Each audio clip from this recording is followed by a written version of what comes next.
Hindi na ikaw yung nag-aantay sa magulang mo kapag uwian galing school. Hindi na ikaw yung nag-aantay sa magulang mo kapag maalis sila galing palengke. Alam mo kung bakit? Kasi sila na yung nag-aantay sa'yo kung kailan ka pa uuwi, kailan ka papasyal. Sa sobrang busy ng buhay, naaalala mo pa ba sila? Alam ko naman na hindi naman natin kaya kontrol ng oras. Busy sa trabaho, syempre may sarili ka ng pamilya.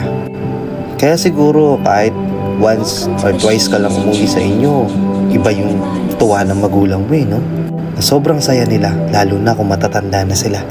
Nang dadating yung panahon, tayo naman yung ganun. Hindi na natin alam kung kailan uuwi yung mga anak natin.